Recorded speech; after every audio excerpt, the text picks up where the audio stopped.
My name is Rowan Fladd. I'm a faculty member in the anthropology department here, and I work on archaeology in China.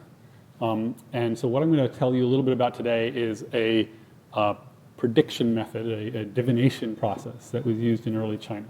And in particular, I'm going to be talking about a period in Chinese history at the beginning of the dynastic cycle, so about 3,500 years ago, associated with a dynasty called the Shang dynasty. Have any of you ever heard of the term oracle bones? Oracle bones often bring to mind writing. And the reason for that is that the first inscriptions known from China, first writing we know from Chinese context, and the first historical documents we have come from bones like these. And so the documents that we have that mark the beginning of the historical record in China are divination records for the most part. And they're records that document a series of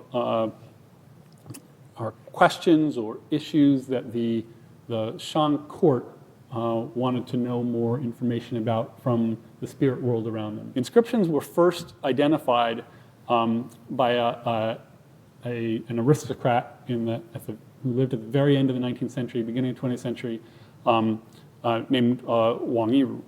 And he was sick and had some member of his household go to the apothecary to get what were sometimes referred to as dragon bones.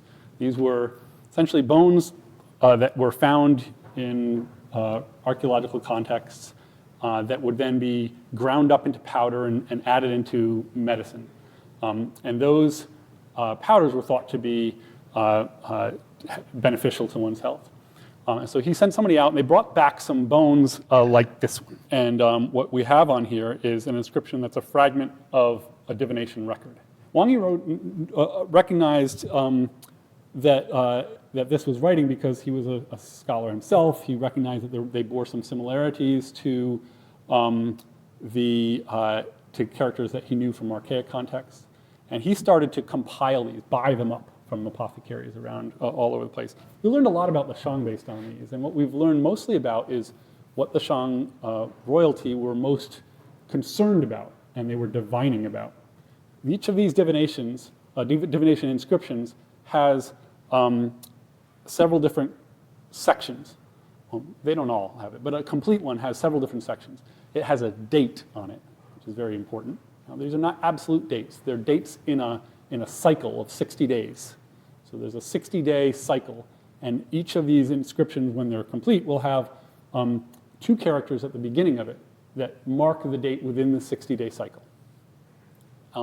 Then they will tell you about who it is that was responsible for the divining. And then after that, there's a charge. There's basically a topic about which the diviners wanted to know. And then what would have happened is you would have had diviners who recorded the dates. They recorded the topic that they were divining about, not on the bones initially.